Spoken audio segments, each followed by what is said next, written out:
There you are. Welcome once again to the Out Yonder. As usual, I am your host, Magic Mike, and today is Ask Magic Mike Day. I've been talking about it for a few weeks, and you guys have been sending in your questions. So let's start with one today, and hopefully we can do more segments of Ask Magic Mike in the future. Keep sending in questions, and I promise I will answer every single one that you send in, except for my brothers, because I don't feel like getting banished from YouTube. So let's get started. The first question I'm going to answer, and it's one I've been asked multiple times, and it's not really comedy, but we're going to go there anyway. So the question I've been asked most, and multiple people have sent it in, is, Mike, what happened? Well, in April of 2016, they found something on my tongue. Turned out to be cancer. I had a lump. I thought I bit my tongue real hard. I tried to treat it by myself for a little while. When I finally got checked, it turned out to be squamous cell carcinoma, and that was pretty heavy, and we got right to business, and I had a couple of surgeries. I had the first one on my tongue, which they took out a part of my tongue. And then I had a second surgery on my neck called the neck dissection, where they took 50 lymph nodes out of my neck. And then chemotherapy and 7 weeks of radiation. And it was a pretty brutal, heavy time for me. So after about a year of healing and hiding, pretty much, I got a clean bill of health. And I decided I wanted to do something. So to get myself out there again, because I was feeling funny about my appearance and the way I spoke. Although my friends constantly reassured me that I always spoke funny, so there was no difference there. But be that as it may, I wanted to get myself out there again and kind of try and get rid of all the inhibitions I was having. So here we are, the Out Yonder. So thanks for tuning in. Keep coming back. I'm going to keep doing the show. I'm having a ball doing it. And I'm going to grow this thing. We're going to start adding more stuff and maybe adding some production. We'll see. And, just keep coming back. And I'm going to keep doing my thing. And thank you for coming. I love you all. So let's move on. Rob in Jacksonville, Florida. Shave the Ginzo mustache and lose the dirty Giuseppe hat. P.S. I enjoy the show. Stay healthy. Well, thanks for the well wishes, and thanks for watching the show. And I will take your style tips under consideration. I know down in Jacksonville, I've been there several times. You guys are on the cutting edge of fashion. So please send me some advice on what you think I could change. And once again, thanks for tuning into the show. Next, Austin in Philadelphia, Pennsylvania. How do you maintain such a luxurious mustache? Well, everybody's hung up on my facial hair here, I guess. I'm not sure what's going on here, but, I'll sum it up like this. Michael Jordan, Tiger Woods, Picasso, Marlon Brando, what do they all have in common? What do I have in common with them? Natural born ability. Theirs comes in actual talent, where mine comes in the growth of facial hair. So, thanks for your kind words. Hopefully you're following in my footsteps and have a killer stash as well. And keep tuning in the show. And thanks. Let's move on. Oh. We have one of our past guests who sent in a question. Gianni, the world's youngest film critic. Your show is weird. How come there isn't more dancing? Well, no show, I don't think, was any weirder than the one you did. So you got us kickstarted that way. But, there's been some dancing. You danced. I've danced. We talked dancing with another guest. I'm going to have, hopefully, a very special guest on next week. And maybe we can get him dancing. And we'll see what happens. But thanks for paying attention. I will try and appease my audience. And keep sending me in commentary. And we can make this show better. Thanks. And our next question is from Ray in Boynton Beach, Florida. And he asks, finally something, other than criticizing me. Which Star Trek franchise is the most popular and why? Well, I think that's easy. I think, it's the original Star Trek series. Why? Because it's the original. It was, it's the one who invented it. So everything else just kind of follows in their footsteps.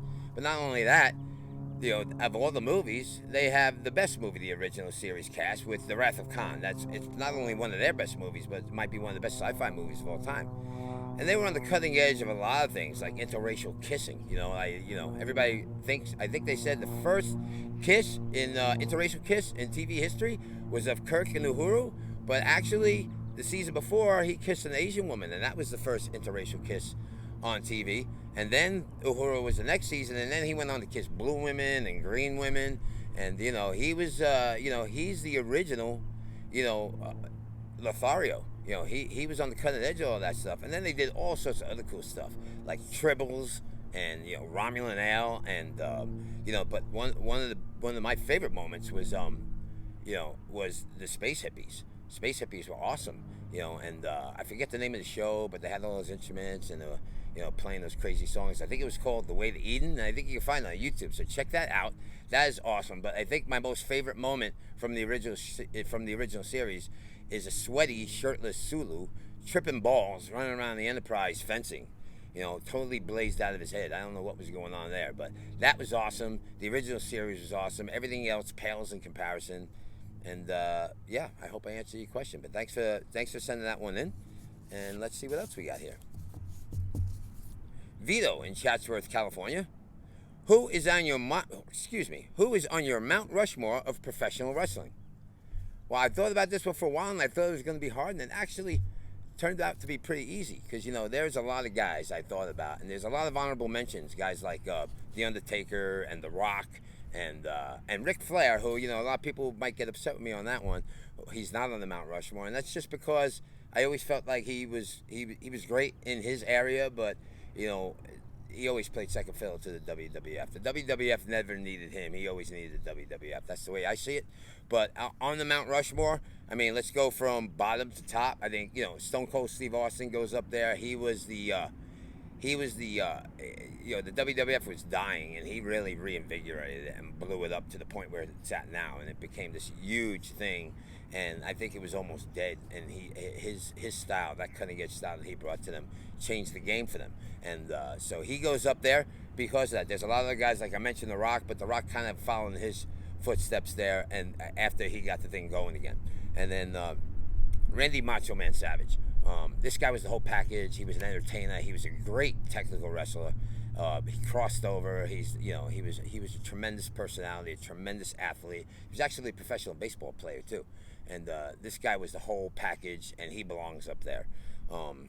And then we got two more guys, and I'm going to say third is going to be Andre the Giant. Andre the Giant transcends the sport. He's kind of like Muhammad Ali and Michael Jordan, as in, people who've never watched wrestling know who Andre the Giant is. And, he was there for such a long time and such a big thing in there. And The Princess Bride, he has a great role in the great movie, and he's done a bunch of other things. And he belongs up there. He was there for a long time, holding the whole ship down for a long, long time. And then number one, you know who it is. I know who it is. You may like it, you may not like it, but it's Hulk Hogan. Hulk Hogan took that thing in the 80s to a monumental level and blew it up. And he was there for like 10 years, just doing that at that level. And then he kind of disappeared for a little while, and then he blew it up again. He totally transformed himself when he went over to WCW, and WWF almost died because of him. And what they were doing with the NWO and all that stuff over there. So this is a guy who changed the game twice, was at the pinnacle of it twice in the two greatest eras, and it's a no-brainer. He's not a great wrestler, but as a personality, as a crossover talent, once again transcended the sport.